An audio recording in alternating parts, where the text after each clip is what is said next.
Salut tout le monde, bienvenue sur Emitsu Rétro. Aujourd'hui, partie 2 consacrée aux bandes dessinées de Goldorak avec la BD française, sortie en octobre 2021. Donc, qui sont en fait, c'est un collectif qui l'a fait. Donc, Xavier Dorisson, Denise Baram, Brice Cossu, Alexis Sentenac, Johan Gulliot, Anaïs Blanchard. Voilà, donc Xavier Dorisson, concept, histoire, scénario. Denise Brajam, histoire, storyboard, dessin, ancrage, finalisation, couleur, couverture et maquette. Brice Cossu, design, personnage, storyboard, dessin et ancrage. Alexis Sentenac, design, personnage, storyboard, dessin et ancrage. Yoann Gouliot, couleur. Anaïs Blanchard, préparation, couleur. Bon, après, le personnel de Cana, eux, c'est leur boulot. Alors, oui, c'est une bande dessinée française sur Goldorak, donc tout en couleur. Les couleurs sont vraiment magnifiques. Hein. C'est au niveau des nuances de couleurs. Alors, on retrouve les codes manga, mais à la française. Ce qui veut dire que c'est ça sans être ça, quoi. C'est un mélange des genres. Alors, on est 10 ans après le départ d'Actarus, c'est-à-dire qu'à la fin de l'animé, parce qu'on se base sur l'animé, comme ils disent, d'après l'œuvre de Gonagai, mais avec l'autorisation de Gonagai, on en reparlera un peu plus tard dans cette vidéo. Donc quand Actarus et Phénicien partent avec Goldorak sur Ophor refaire leur civilisation avec les survivants qu'ils pourraient trouver, on est 10 ans plus tard, donc on est sur Terre. Donc vous avez Vénusia qui est devenue docteur elle est chirurgienne. Attendez, je vais vous la montrer parce que voilà, quand je vous dis c'est un design français avec des codes manga. En fait, quand on dit français avec des codes manga, c'est principalement au niveau des yeux. En fait, ils ont voulu prendre le concept des grands yeux expressifs qu'il y a dans les mangas, mais sans le copier totalement. Donc on a un style particulier qu'on retrouve de plus en plus dans la BD franco-belge moderne, surtout pour les publics jeunes qui ont grandi avec des mangas.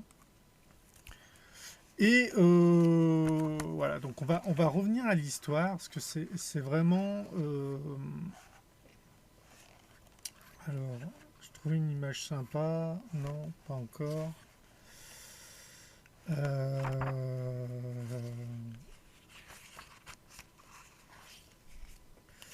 Donc vous avez Alcor qui est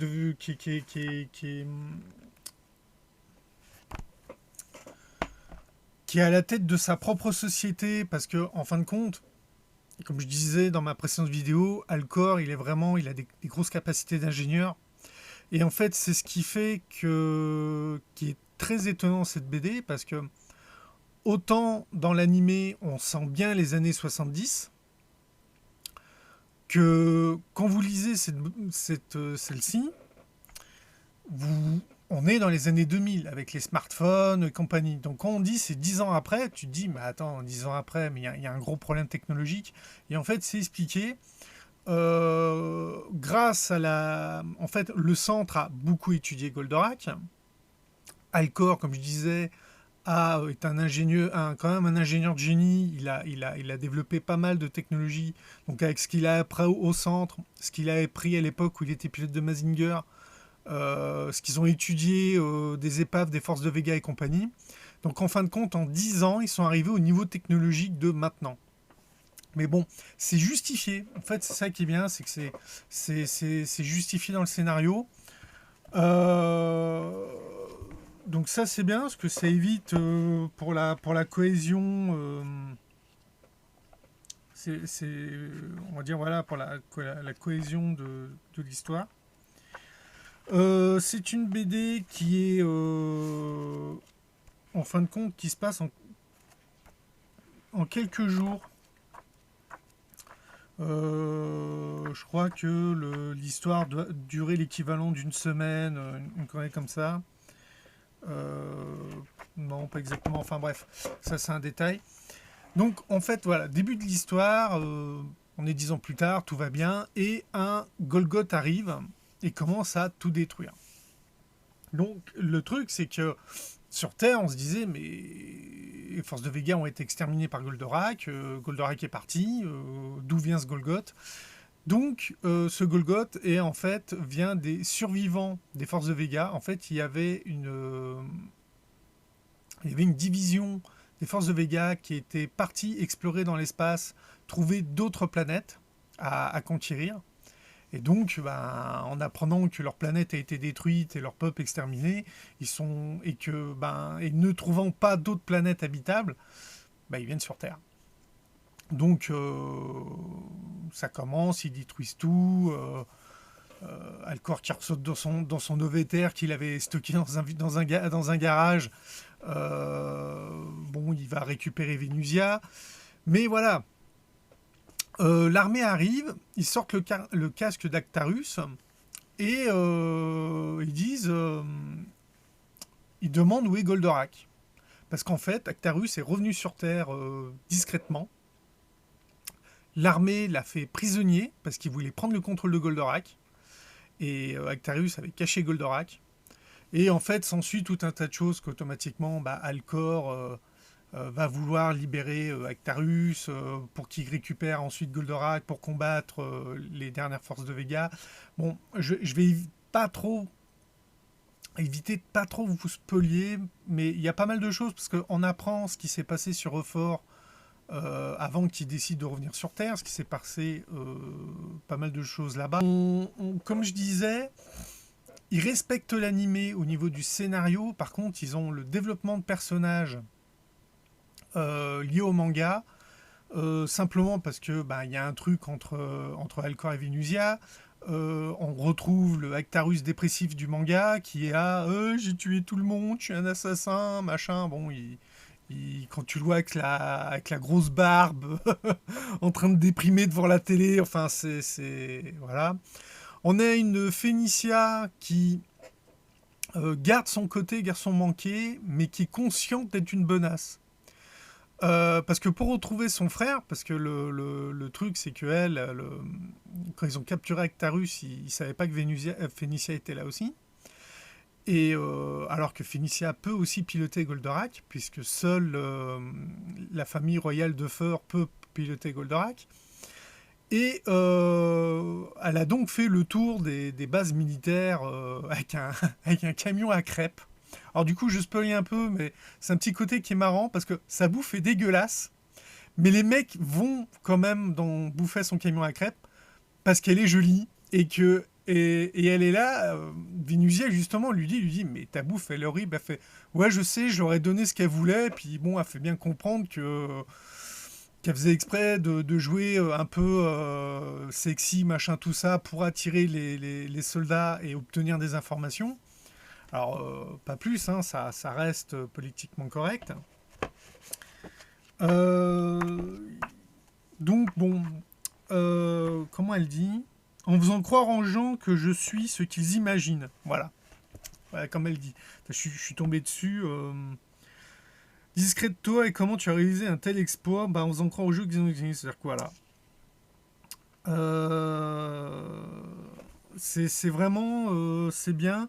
Alors, on retrouve graphiquement le professeur Profion de l'animé. Parce que comme j'expliquais dans la première vidéo, le professeur Profion dans le manga n'a pas le même graphisme. Donc là, on retrouve bien la version animée.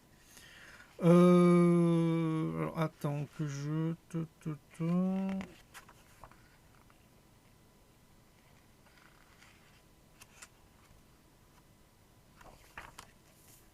Donc il récupère, il retourne au centre, il récupère tout. Alors, ça faut que j'en parle. Je sais que du coup ça spoil, mais il va falloir que je mette spoil.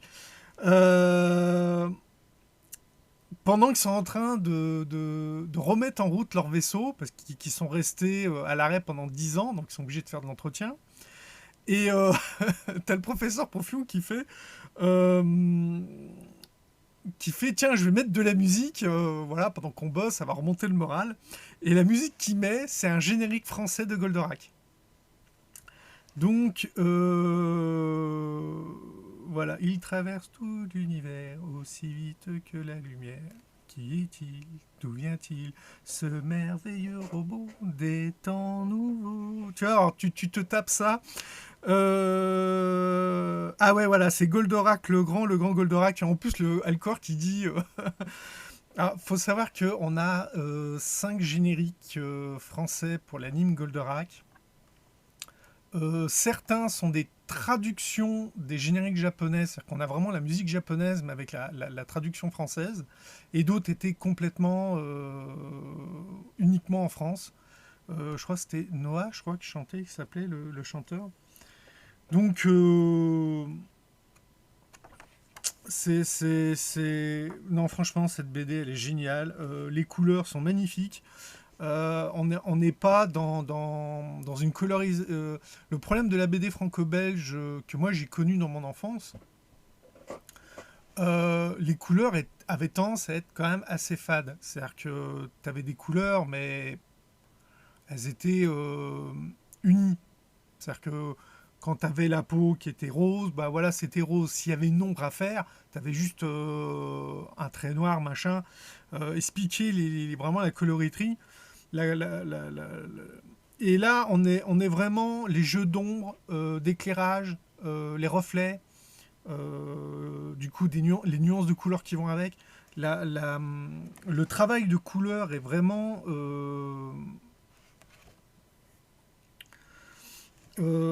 impressionnant. Moi, je trouve que la couleur est vraiment très bien faite. Comme je disais, il respecte l'animé, au sens que on a vraiment l'impression d'avoir la suite de l'animé et du coup d'avoir une conclusion bien meilleure que simplement bon voilà, j'ai sauvé la planète bleue, je me casse. Donc c'est là-dessus donc je vais pas vous donner la fin, hein. Alors ce qui est bien, c'est que bon, le livre fait 182 pages, il coûte 24,90 €, il est fait par des fans. Et comme je disais, ils ont l'accord de Gonagai. Alors du coup, c'est vrai que je regarde pas trop, comme je suis en train de chercher la page.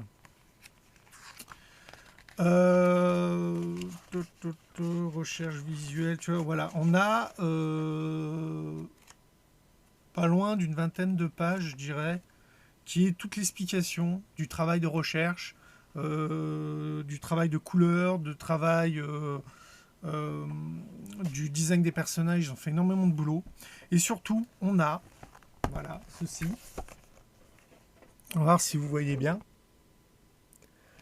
La lettre, la lettre en français, et il y a la lettre en japonais, qu'ils ont envoyée à Gonagai. Ils ont expliqué qu'ils étaient fans, ils ont expliqué le projet.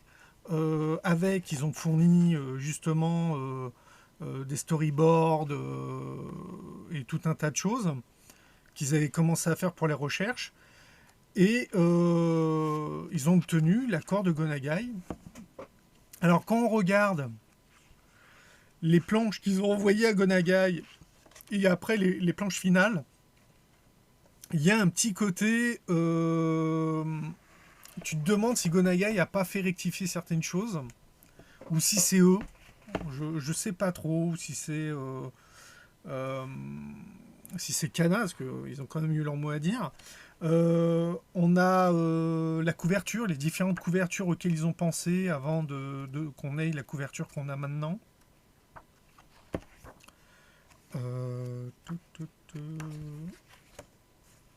Bon, je vais pas vous montrer la dernière page quand même, ça serait... Voilà, quand vous avez une page comme ça, là, c'est... Bah d'ailleurs, sur la couverture, si vous regardez bien, c'est Actarus avec la barbe, c'est le Actarus dépressif. C'est... Cette BD géniale, tout fan de Goldorak doit l'avoir. Moi, à la base, j'aime bien Goldorak, mais je suis pas un fan inconditionnel. Et je l'ai lu chez un ami qui l'avait, qui était fan. Et j'ai dit, après l'avoir lu, je l'ai acheté. parce que c'est un super produit, l'histoire est géniale, ils ont vraiment le scénario, il y a un énorme travail de scénario, c'est pas juste j'arrive, boum, je bute le méchant, salut, au revoir. C'est vraiment donc c'est Kana Classique qu'ils appellent ça. Ils ont gagné un prix de la meilleure BD de science-fiction, mais je n'ai pas réussi à retrouver le nom du prix, parce qu'il existe tout un tas de prix en bande dessinée. D'ailleurs, ça me fait un peu rigoler parce que j'ai regardé les titres des autres bandes dessinées qui ont gagné des trucs et j'en connaissais aucune. Donc c'est déjà... bon, c'est vraiment... même les prix qu'ils donnent à des mangas, les mangas, je les connais pas. Donc je suis là, je suis en train de leur dire, vous donnez des prix à des œuvres que personne connaît. Mais bon, ça c'est un détail. Il faut savoir que le succès de ce livre dépasse tout ce qu'ils ont pu imaginer. C'est-à-dire qu'à l'heure actuelle, ils en ont vendu plus de 200 000 exemplaires. Ça peut vous paraître peu quand vous entendez un Astérix qui est vendu à 1 million d'exemplaires. Mais il faut savoir qu'Astérix, c'est une exception. La bande dessinée, en général, c'est quelques milliers ou quelques dizaines de milliers d'exemplaires. Donc rien que déjà de dépasser les 100 000 exemplaires, c'est déjà une énorme vente, quoi. Et là, il est à 200 000 exemplaires en quelques mois, parce que je crois qu'il avait franchi les 200 000 exemplaires en l'espace en moins de 6 mois. C'est-à-dire que même à l'heure actuelle, il est peut-être encore plus. Ça a fait un tel bruit que des grands quotidiens comme le Parisien et le Figaro ont fait des articles dessus, ce qui est quand même pas rien. Parce qu'en général, ce genre de choses, ils s'en moquent un peu ou ils ont tendance à dire des bêtises, on va dire. Donc là, non, ils ont fait des interviews qui sont assez correctes. Bon, après, c'est pas des journaux que j'achète. Ah, je vais vous montrer un truc quand même. Ça, c'est le titre d'un chapitre. Route numéro 9. Si vous êtes fan de Goldorak, vous savez ce que ça veut dire. Parce que dans l'animé, la route numéro 9, ils en parlent beaucoup, mais on ne la voit jamais. Et là, vous obtenez toutes les réponses. Donc c'est rien que déjà ça, avoir les réponses sur cette route numéro 9, bon, ça suffit pas en lui seul, mais quand t'es vraiment fan de la série, c'est... En plus d'avoir fait une suite, d'avoir répondu à certaines questions, bon, on a vraiment le côté Made in France. Comme je disais, le coup de mettre le générique de Goldorak pour te remonter le moral, bon, ça c'est un peu... C'est vraiment adressé aux fans, c'est un peu kitsch. Mais en dehors de quelques petits détails comme ça, qui sont vraiment un peu what the fuck, il n'y a rien à dire. C'est pour moi... j'ai souvent vu des trucs amateurs, des suites non officielles, qui n'étaient pas toujours... qui étaient bien mais sans plus, ou voilà. C'est-à-dire que... Mais là, non. Là, c'est vraiment une série qu'il faut avoir. Donc, je vous dis à bientôt pour une prochaine vidéo. Si vous avez aimé ces vidéos, n'oubliez pas le pouce bleu, ça aide à faire connaître la vidéo, le partage aussi, bien sûr. Un petit commentaire. Est-ce que vous l'avez? Qu'est-ce que vous en avez pensé? J'aimerais bien avoir l'avis d'autres personnes. Et je vous dis à bientôt pour une prochaine vidéo. Bye!